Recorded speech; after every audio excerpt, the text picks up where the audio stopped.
Check one, check two, going live, and we are live. We're live, we're live, we're live.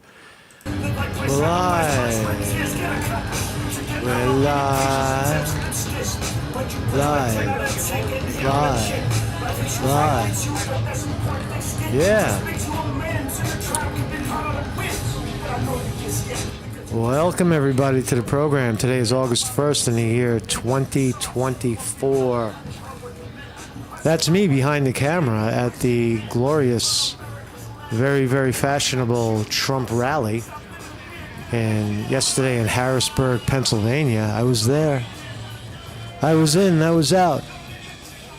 And I don't know if you look, it kind of had, from the outside and the inside, it had kind of like a carnival,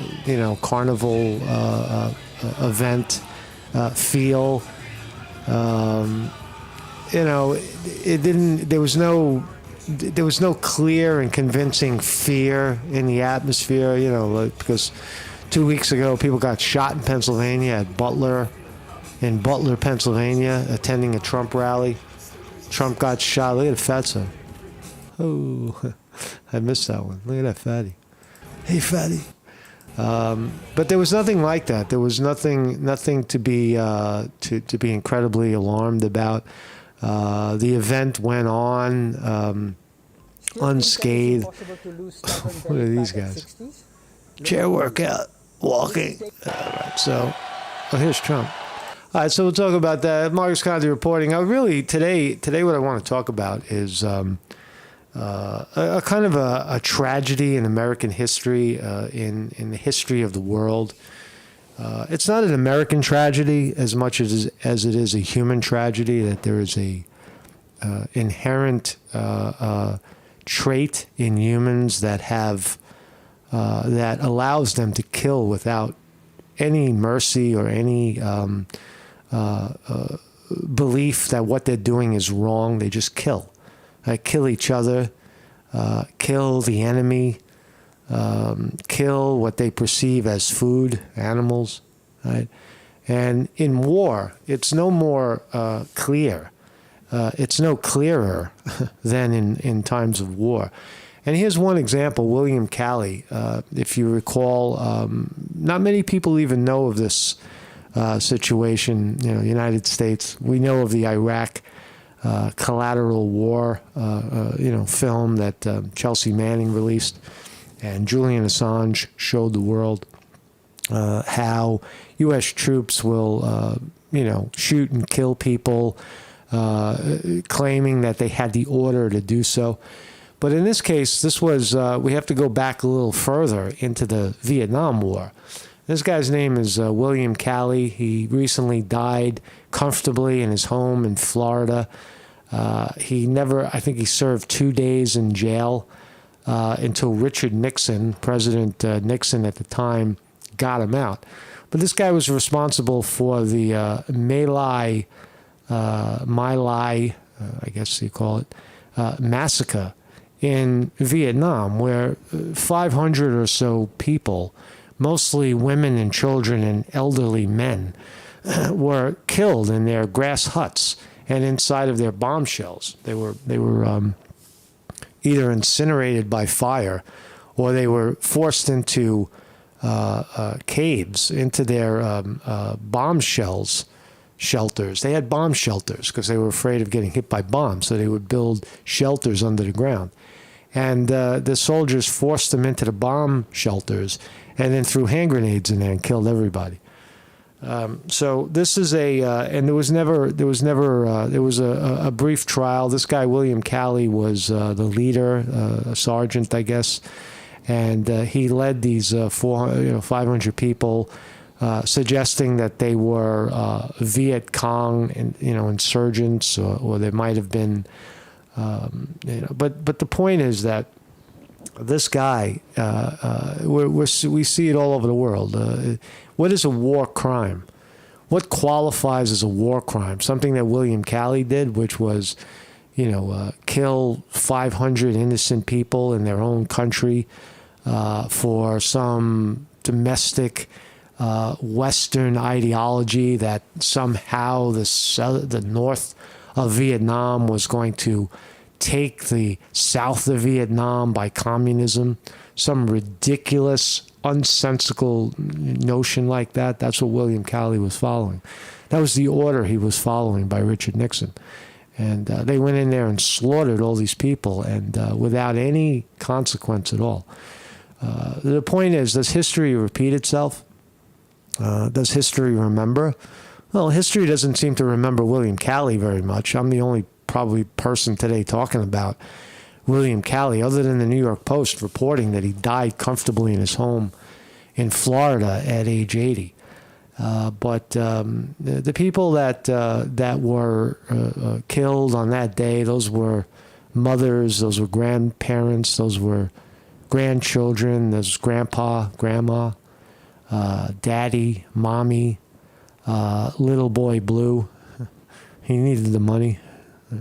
These are just regular people that got killed that day, and for the survivors, if any, immediate family, family surrounding them, they will never forget that. They will never forget what the Americans did to them. And I remember a while ago I was in Bangkok, and there was a bunch of people going to Vietnam.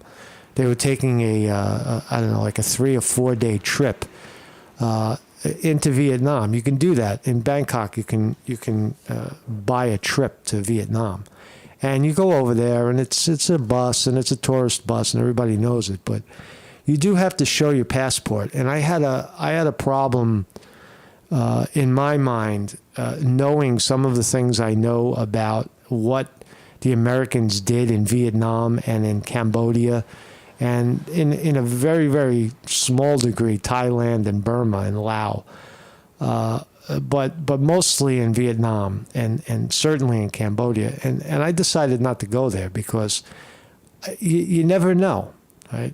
You never know when you're on the ground there and some guy comes over to you and decides to, swing his machete at your head because your people killed his people. You follow my thinking? So I never went to Vietnam for that reason. Historically, I didn't feel safe. I didn't really feel like it would be welcome anyway. Why would I? It's the equivalent of, a bunch of, I guess, I don't know. I don't know how to explain it.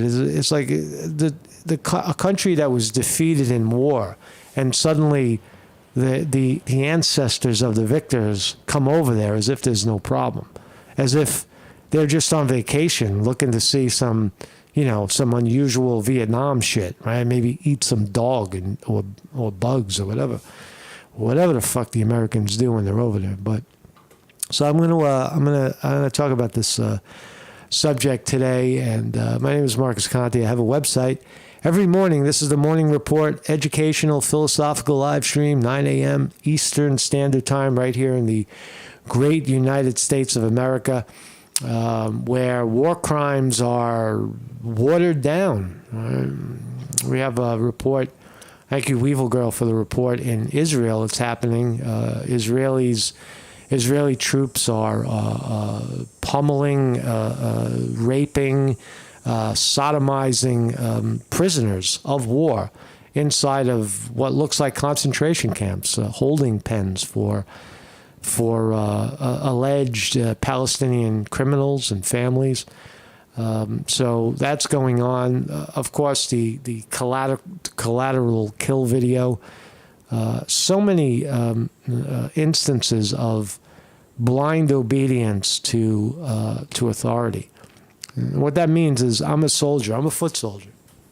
And I show up and I'm just some guy from, I don't know, fucking Virginia somewhere. Some 18-year-old kid from Virginia, and I joined the army to get out of poverty in my hometown. And suddenly I'm on a plane and I'm a hero, and I'm an American hero, and they give me a gun. And one day I'm on the ground and they tell me just, shoot discriminately at these people. Just shoot them. And the object is to shoot anything that's alive and get rid of it because it's dangerous to us. And for that, you have, I guess, presidential immunity to kill, to murder, right? And this is happening all the time in war. It's not just an isolated incident. It's especially when the soldiers are men. For some reason, the men are much more violent. Males seem to be more violent and more sadistic than female, at least as far as we can see, where men seem to think that because there's no consequence here, hey, fuck it, if I'm going to kill the woman, I might as well rape her first. And maybe I'll rape her daughter while we're at it. I'll kill both of them. Right? So it gets increasingly barbaric, and there's no consequence to this. It seems like they tend to, not only no consequence, but they seem to root each other on in times of war. Right? The fog of war. That's what the fog. It is. It's a giant fog. So we're going to talk about the subject today. Here's President Trump in Harrisburg, Pennsylvania. What was he talking about? Right. A great crowd. A lot of people. Over 20,000 people couldn't get in, and we didn't need anybody to get the people here. There wasn't 20,000 people who couldn't get in, Trump. I was outside. There was. I don't know how many people fit in the stadium, but there wasn't 20,000 people waiting outside, that's for sure. We didn't need a star. We didn't need a star. We didn't need some entertainer to fill it up, and then she goes on last night. In about 6 minutes, everyone was leaving. They were pouring out. We don't need that. See, for Trump, we've got our star. For Trump, it's more about a wrestling event. Here's the fine Patriots. There's no doubt about it. Is Trump winning? That's the rally. People seem pretty comfortable. It was an enclosed rally, so that there was no faraway shot that could kill him. Enclosed. It was I don't know what the fuck it was. It was some kind of convention center there. Anyway, but let's talk about the edge. The world is on edge, says Hannity on Fox News. What do you mean the world is on edge? What are we edgy about? And welcome to Hannity Tonight. The world is on edge. In the span of 48 hours, 2 top terrorists were eliminated, including the leader of Hamas inside the Islamic Republic of Iran. We got him. Look at that. Hannity's happy about that. Hannity's happy that the Jew got his enemy, got his killer. Right? The Jew killed the killer, alleged killer. Right? This is from yesterday's story. Right? This hour, we are monitoring the situation abroad, where Iran's supreme leader has now vowed to retaliate against Israel. So now Israel, they're battling Hamas in the south out of Gaza. And so yesterday we found out that what was the guy's name? Hanini, the fucking guy in the Palestinian leader, Hamas leader, was killed by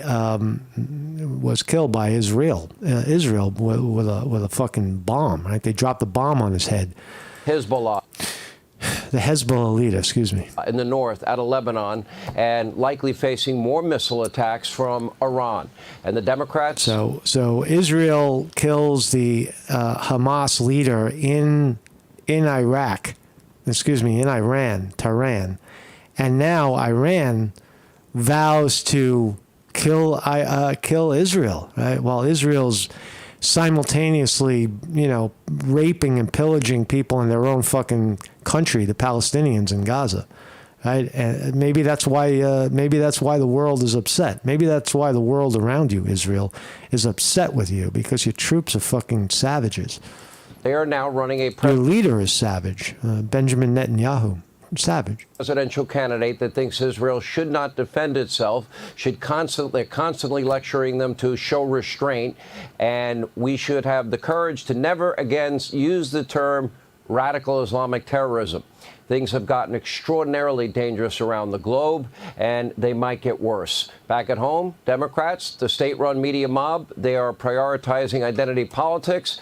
Today, former President Trump participated in... This is Trump par excellence. Watch this black reporter question Trump and watch how he handles it. This is pretty humorous. Before we get into the the real knit and grit of My Lai. A panel at the National Association of Black Journalists, and that was a conference in Chicago. And apparently ABC, the question and answer session would... I want to start by addressing the elephant in the room, sir. A lot of people did not think it was appropriate for you to be here today. You have pushed false... Why? Why was it not... why? Because they're black and you're white? Or he's white and you're black? Come on. ...claims about some of your rivals, from Nikki Haley to former President Barack Obama, saying that they were not born in the United States, which is not true. You have told 4 congresswomen of color who were American citizens to go back to where they came from. You have used words like animal and rabbit to describe black district attorneys. You've attacked black journalists, calling them a loser, saying the questions that they... All she sees is black and white. That's all this reporter sees. To her, the whole issue is black and white. ...ask are, quote, stupid and racist. You've had dinner with a white supremacist at your Mar-a-Lago resort. So my question, sir, now that you are asking black supporters to vote for you, why should black voters trust you after you have used language like that? Well, first of all, I don't think I've ever been asked a question in such a horrible manner. First question. You don't even say, hello, how are you? Are you with ABC? Because I think they're a fake news network, a terrible network. And I think it's disgraceful that I came here in good spirit. I love the black population of this country. I've done so much for the black population of this country. Including employment, including opportunity. You got to give Trump another star on his uniform for doing this interview, right? Trump will go anywhere and talk to anybody, and that's his strength, really. He showed us all how racist that reporter was. That's what he did. He didn't jump back on his heels and try to defend his record and apologize, be the apologetic victim of something. He just says, you're a fucking disgusting person for even suggesting what you're suggesting. Zones with Senator Tim Scott of South Carolina, which is one of the greatest programs ever for black workers and black entrepreneurs. Right.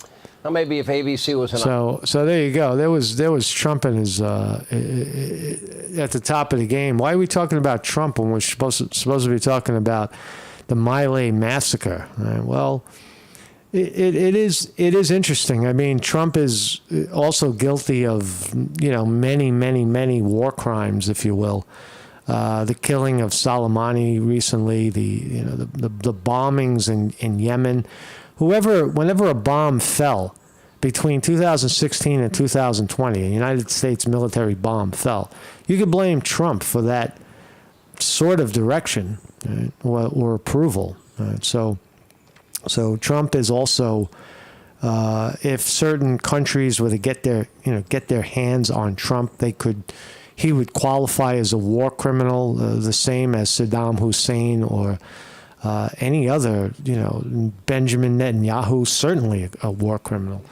If the Palestinians could get their hands on Benjamin Netanyahu, they would try him for war crimes. They would quarter him before they ripped out his heart and handed it to him. But here's the old story. William Calley, who led the My Lai massacre that shamed U.S. military in Vietnam, has died. Here he is in uniform. William Laws Calley Jr., who was an Army lieutenant, led the U.S. soldiers who killed hundreds of Vietnamese civilians in the My Lai massacre, the most notorious war crime in modern American military history. We don't even remember him. We're too busy talking about the Iraq collateral fucking kill video. But this guy killed 500. Right? Hundreds of Vietnamese. His death was reported by the Washington Post. There's a death certificate. He's definitely dead. Calley, who lived in obscurity in the decades since he was court-martialed and convicted in 1971. The only one of 25 men originally charged to be found guilty. So one man, 500 dead Vietnamese, one guy was court-martialed, and it turns out he was looking at 504. He was looking at some jail time, and then Richard Nixon, the president of the time, got him out. Instead, over several hours, soldiers killed 504 unresisting civilians, mostly women, children, and elderly men, in My Lai and a neighboring community. The men were angry.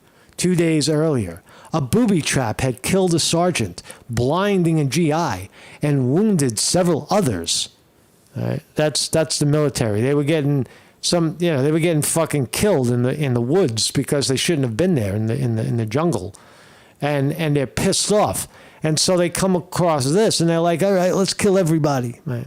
That's what they did, right? So some were bayoneted to death. Families were herded into bomb shelters and killed with hand grenades. Other civilians slaughtered in drainage ditches. Women and girls were gang raped. It wasn't until more than a year later that news of the massacre became public. And while My Lai was the most notorious massacre in modern U.S. military history, it is not an aberration.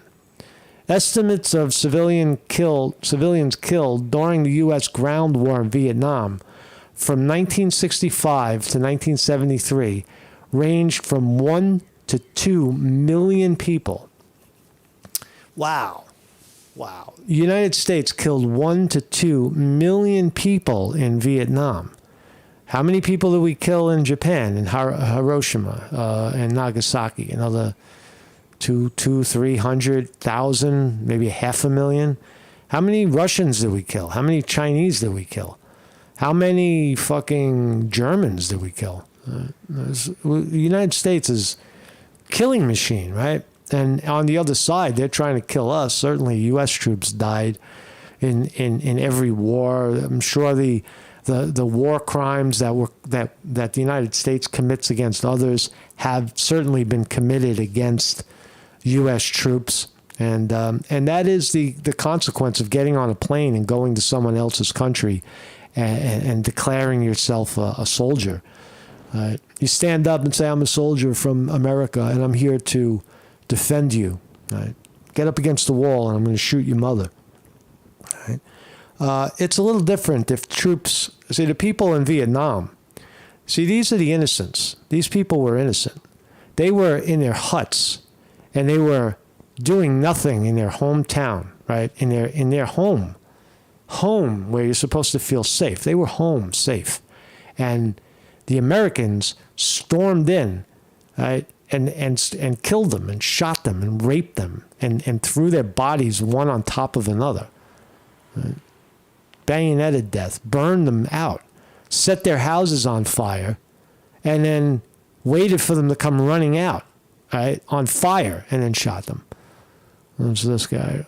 So this is fucking horrible, right? It's a horrible event. Calley, he didn't kill the 109 by himself. There was a company there. Many other photos.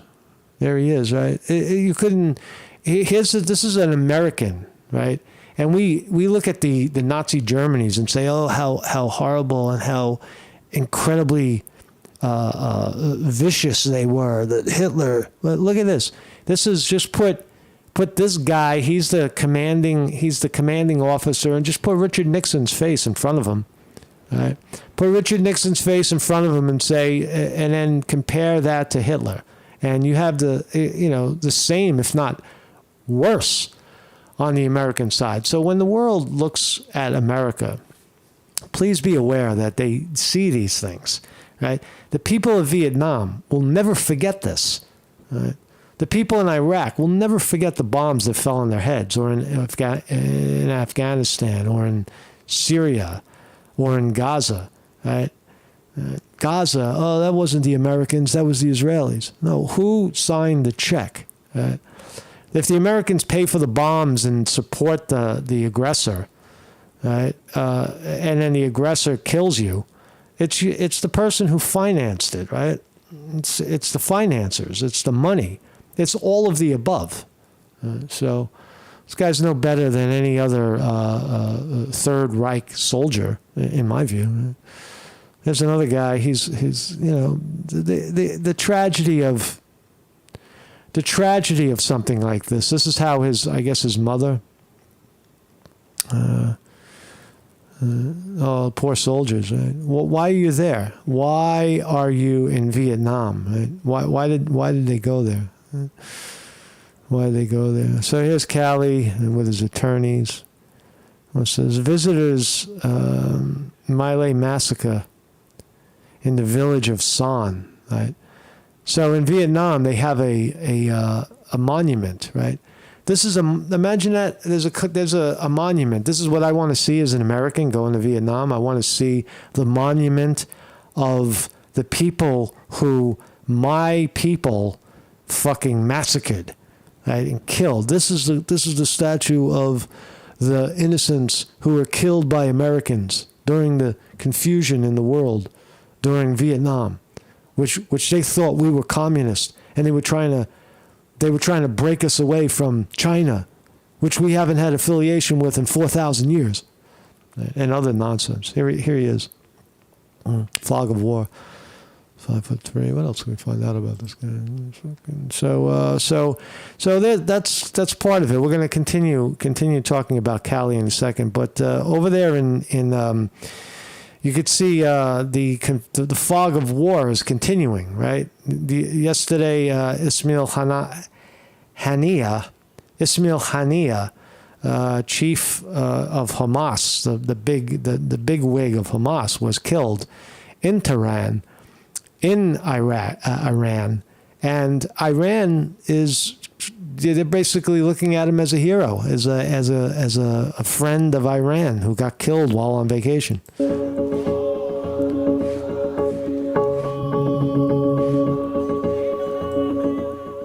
This is Haniyeh's funeral. Haniyeh's funeral in Tehran. Right? If you don't think there's going to be retaliation for this, right?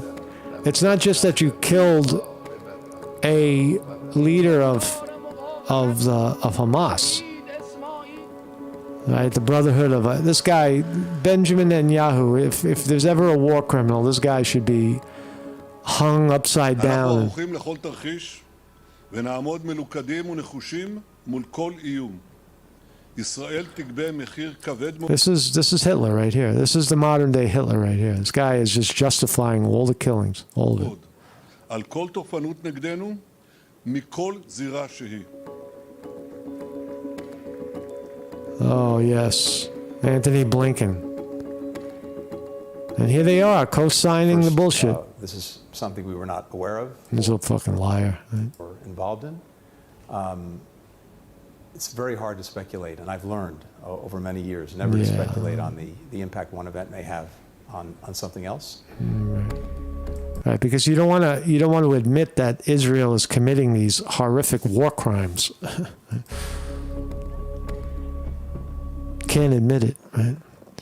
What else we got? Is that any different than this? Some people are utterly humiliated. The punishing terms of the Treaty of Versailles rub salt in the wounds.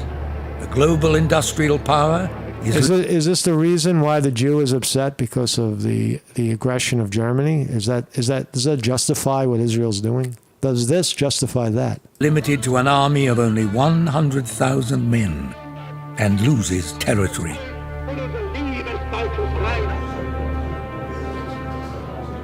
The Germans feel very put upon by the Treaty of Versailles because it essentially says that the Germans are guilty of starting the war.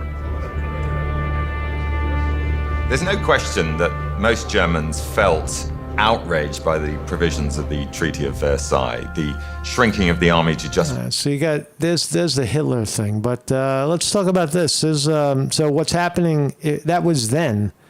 This is now. This is Crystal Ball reporting. Thank you, Weevil Girl, for the clip.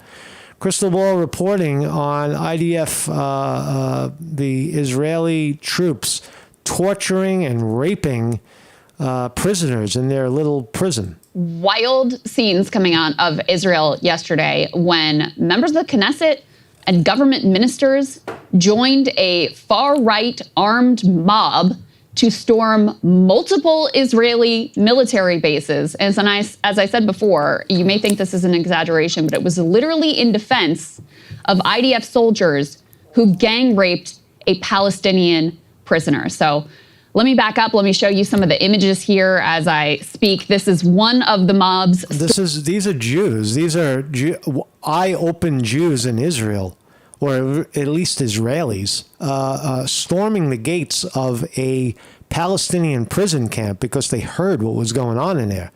These are what freedom fighters look like. They're like, hey, what the fuck is going on in there? We didn't sign on for rape and killing. Just all we wanted to do is round them up and get rid of them. Storming a military base that has been turned into a mass prison camp. Now, this is a place that has become quite notorious post-October 7th. There have been multiple news reports and a UN investigation that revealed horrifying details of systematic abuse of the Palestinians who are being held there, including systematic sexual assault. Specifically, we've got multiple accounts. I trust Crystal Ball on this report. If this is what's happening, this is it. Accounts of a hot metal rod being shoved in the anus of multiple Palestinian prisoners. We've also heard about severe beatings. There have been dozens of Palestinians who have died at these facilities. Starvation, I mean, every kind of degradation and torture you can imagine. So they're starving them. They're sticking hot metal rods up their asses. Has been documented by Palestinians, doctors, Israeli doctors, whistleblowers, journalists, and the like occurring at this location. So the Israeli government has been under a lot of pressure. Weevil Girl says, no, they are protesting the arrest of the Israeli rapists. Okay, all right. So they were supporting, I guess, the Jews that were, I got that wrong because I didn't watch the whole thing. But these Jews that were storming the door news here, reports and they're trying to get the Israeli. They're in support of the Israeli rapists. Okay, if you say so. I don't know. I don't watch it. Let's listen to this guy right here. This guy had something to say. Let's listen. To fully comprehend what's going on here too, but let's stick with the fog of war. Let's try to understand what's going on there. I'll do my best. So the best way to set the stage for this is to look at what's going on socially in Israel right now. So there's always been a pattern where when Israeli soldiers are accused of doing anything to Palestinians, a lot of elements in society rally behind them. It used to be the extreme right, and now it's spread. So there's always been this kind of impulse to defend Israeli soldiers. It used to be a minority position, but October 7th strengthened that trend a lot. So after October 7th, the Israeli soldiers were seen as heroes to a much greater degree than they ever had been before. The heroic soldiers. They become heroic soldiers. And then what happens? And the events of October 7th made the Hamas members the worst enemies of the public in the state of Israel. And for many people, that even spread to other Palestinians, especially in Gaza, who they saw as supporting the events of October 7th. Right. So you really had a increased amount of support for the. You have an entire culture of Israelis hating on Gaza because they were told that somehow the people of Gaza had something to do with this attack by a military group, Hamas. In Israel, right? And so now we're justified to kill everybody in Gaza because they support the killing of our people. The IDF. Which they have no idea what you're talking about. They're in their homes in Gaza. They never left their homes. And suddenly Israeli troops are turning off their water and their power and blowing up buildings all around them and flushing them out with sewer water and ocean. And a increased amount of hatred for Palestinians and Hamas in particular. That meant that there's a sort of culture of impunity to do whatever you want to Hamas because of what they did on October 7th. It strengthens existing trends, but it made them a lot stronger. And that's one of the reasons why, when there have been various crimes committed. I think I got this. I think I got this story upside down. The Israelis were storming the holding pen of the apparently the troops that killed or raped the Palestinian people. But you see the fog of war. Even I don't know what the fuck they're talking about. Alleged crimes committed by IDF soldiers in Gaza. So you got a lot of confusion. You got a lot of rape going on right now and chaos. What about this case? What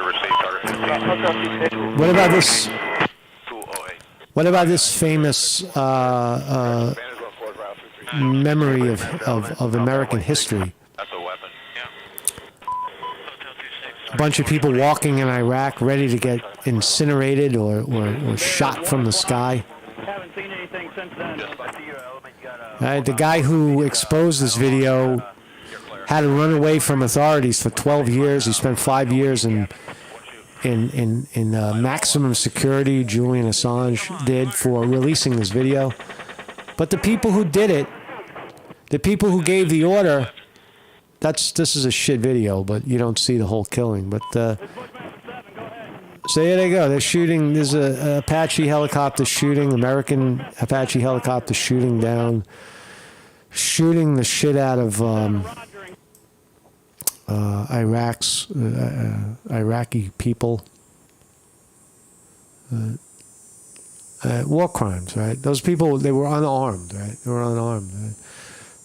Seymour Hersh, tell us what happened in My Lai massacre. You got to read before you write. So I was ready to believe a tip in '69 that there had been a terrible massacre. The thing is, I didn't know how bad it was until I got into it. What happened is a group of American kids, to their credit, they were just country boys. In those days, the kids in the street, we had more African Americans than in the population, more Hispanics than the population. A lot of rural kids, American kids from small villages across the country. And we're not talking about big city kids in this company, a few, but very few. And they were told how bad the communists were. They were told one day they were going to, tomorrow you're going to get, they've been in the country for 3 months, lost about 30% of their people through. Ignorant young American kids drafted on the poverty draft and thrown into a place that they have no idea what the fuck. They had never even seen a Vietnam person before. They'd probably never even seen an Asian person before. And that's how we do it. We go into the high schools and the high schools and communities of America and do that poverty draft. How's your life? Doesn't your life suck? In Vietnam, there was a draft. There was an actual physical draft where you didn't have a choice to go. But now we have the executive poverty draft. Right? Go to war and we'll give you the GI Bill. We'll pay for your college if you come back alive. Right? Snipers, they'd fall into pits with sticks with poison on them, horrible stuff. And so they began to hate, and they were allowed to hate. And there was a lot of ignorance about the society, about the culture of Vietnam. Mm-hmm. And they were just in one of the worst divisions of the war, Americal division. The way the war was, you could do anything you wanted, kill people, because it was always seen as a violation of rules and not as a criminal act. Mm-hmm. So that's how they covered up stuff. So they were ready to go. They were ready. They were told they were going to meet the enemy for the first. They broke a rule. See, that's the difference. That's what Seymour Hersh is saying, that the kids on the ground that were doing the killing said, "Oh, we just broke a rule. Did we break a rule? Or we're following orders? Or even if we kill these people, maybe we broke a rule and that's the end of it, right? It's not a crime. It's just like follow the rules, motherfucker." Right? That's what he's saying, right? And they could do whatever they want. Right? They could do whatever they want. They had carte blanche to kill. First time in 3 months of being in country, they'd never seen the enemy. They just were shot at, and they went into this village of about 500 people, possibly more, and they. I just want to reiterate that this is we see the horrificness of Israel. We see it. We're seeing what Israel is doing right now to their neighbor Palestine. We're seeing the retaliation for what they're doing, Iran, right? And now we're seeing the whole thing escalate. And that's them. But this is us, right? This is the United States of America doing it, right? And are we still doing it? Well, We're funding it. Doesn't that qualify for something? Everything that's happening in Israel is U.S. funded. Billions of dollars are funded, right? We're not talking about some third world faraway country. Right now, we're talking about war crimes committed by American soldiers on command, right? Do it. This is your job. You have your orders, sir. Do it. Expected to see the enemy there. The intelligence, as it always is, was bad. There was the 48th North Vietnamese Division was nowhere near the place. That's what they thought. And instead of meeting the enemy, they were just families, women and children and old men. And so they began to murder them. They put them in ditches, and they raped, they killed, they threw babies up. This was hard for me to even in the first year, and caught them on bayonets. And some of the stuff I kept out of the initial story was just so awful. And you initially heard that there was a lieutenant So all out, they were throwing babies up in the air, catching them on their bayonets. Right here, let me get that baby. I'll take care of that one. He throws a baby up in the air, and he catches them on the tip of his knife. Barbarianism, right? These are American troops. These are American kids who were told that these Vietnam people are rats and communists and killers, and they hate you, and they want to kill you first, so you better kill them first. All these babies are going to grow up to want to kill you, they're told, right? And they believe it. Being charged with some of these atrocities, and talk about how... What else we got? I think we got a little more here. Here's a survivor of My Lai. If you thought it was fake, or you thought it was inconsequential, listen to this guy. Chúng tôi sinh sống ở một cái làng quê rất là yên bình. We were living in a peaceful village. Bỗng dưng vào 5 giờ 30 của buổi sáng ngày 16 tháng 3. Suddenly, 5:30 in the morning, U.S. armies fired artillery into the village. Là quân đội Mỹ bắn xối xả vào làng tôi. Đến hơn 8 giờ thì họ đến gia đình tôi. Là có 3 người lính Mỹ. They were American soldiers, one black and two whites. Một người da đen, 2 người da trắng. Bắt đầu họ bắn 3 con bò trong chuồng. First they shot the cows, and then they set the house on fire. Của nhà tôi, và đốt cả nhà trên nhà dưới chuồng bò, và họ dí súng vào trong người họ. They pointed the guns at our heads and forced all 6 of us into the family bomb shelter. Bắt 6 mẹ con tôi chui lại vào cái hầm.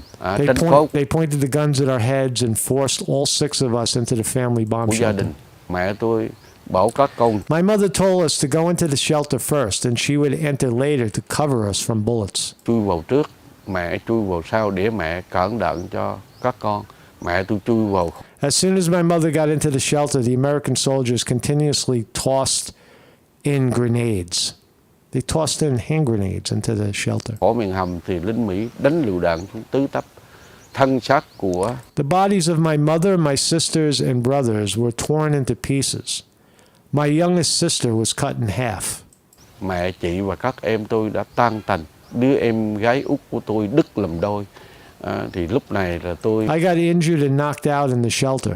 Somehow he survived, right? Bị thương và tôi nằm thiếp ở trong cái ngôi hầm này. Mãi đến. Not until 4 in the afternoon, when the Americans had left, my father and other villagers returned to collect the dead bodies and bury them. 4 giờ chiều, Mỹ rút đi. Cha tôi và các người trong làng còn sót lại về để lượm xác chết lên để chôn. Thấy tôi còn. They found me breathing. Thở. Khi mà ẵm tôi lên là mình đầy máu, tóc. My father picked me up. I was covered in blood with pieces of flesh and hair of my mother, my siblings all over my body. Mẹ, chị, em tôi là coi như dính đầy trên người, trên quần áo tôi. Quần áo tôi thì cũng rách tả tơi, không còn gì cả, và tôi bị thương nhiều chỗ trong người và trong đầu. Right. Is that about the saddest thing you've heard all day? Let's see who did it. We spoke to 5 of the American soldiers who were at My Lai on March 16, 1968. They were James Berthold of Niagara Falls, New York, Gary Garfolo of Stockton, California, Gary Crosley of Del Rio, Texas, Bernardo Simpson of Jackson, Mississippi, and Michael Bernhardt of Tarpon Springs, Florida. You know, this is going to be a free-for-all. You can shoot anything you want, anything that moves, as long as he's not one of your own. Said shoot everything, man, woman, children, and the whole bit, everything. That was their orders. Shoot everything. It didn't matter. As long as it was alive, shoot it. It could aid the VC, you know, every living thing. That was sort of like the order. Well, this is something a soldier has to do, is to take orders and carry them out. Yes, they got to take orders and carry them out, right? There lies the fucking problem, right? You have one psychopath like a Richard Nixon who refuses to understand the conditions of Vietnam and the political fucking, situation in Vietnam, that it has nothing to do with communism. You get one psychopath like that, and he says, oh no, we got to defend the South from the North at all causes. Go in the North and kill them. Right? It's ridiculous, right? And just follow your orders, right? And there's no consequence. Like we used to have to run around yelling, kill, kill, kill, just to get it in our heads, just to get that feeling that you can do it. And that morning, about 7 o'clock, we boarded the choppers and we went into the village. And when we got off the chopper, we started shooting. They were infants, in fact. It makes you think that even if they were considered beasts, that you would think that maybe a water buffalo calf or a little piglet would fare better than a child. Well, they figured that the babies, when they grow up, they will be beasts anyway. So why give them an opportunity to grow up? Right. That's what they were told. When they grow up, they'll be Viet Cong anyway. And so why let them grow up, right? That's the same thinking in Gaza. They know that's why they target the kids, because they know those kids are never going to forget that you killed their mother and you killed their grandmother. We did it in Vietnam. Here's your evidence. We did it. Right? That guy dies today, the My Lai killer. Right? How did the guys look when they were doing this? They looked like they were having a lot of good time. Wow. Did you see anyone not? No, I think everybody was just about everybody was busy. Everybody was busy. Everybody was busy having a good time while they were doing the killing. They felt good about themselves. They're heroic. They're heroes. They're following orders. Kill everybody. What fun. Let's rape a few of them too. What the fuck? There's no consequence. These people are lower than animals, right? At least we eat the animals. Right? We don't even eat these people. We just throw them in a pile and leave them for the vultures. What do you think a war crime is? What do I consider a war crime? What do you think a war crime is? What do you think a war crime is? Asked one of the guys that was there doing it. A war crime. What is a war crime? What do I consider a war crime? Yeah. I consider a war crime of being over there. I consider a war crime being over there. Right? His crime was being over there. Is that true? That's about as true as it gets. What is your crime? Yeah. I consider a war crime of being over there. I consider a war crime being over there, right? Over there. Why was I over there when I should have been over here? Those people were fine over there. But I went over there and I had to invoke my political fucking opinion because my king said so. And my king says, kill you. It's barbaric, right? That is the war crime, right? It's all crime. Any action of war, any action of killing is a crime, right? It's a crime against humanity. It's a crime against, there's no I think in the greater scheme of things, the more you kill, whether you think it's right or wrong, the consequences of it is inescapable, right? But just the idea of being there. Just the idea of being there. Just the idea of being there. I consider a war crime of being over there. What do I consider a war crime? Yeah. I consider a war crime of being over there. I consider the war crime of being over there. I'll see you guys tomorrow and digest all that. Marcus Conte reporting.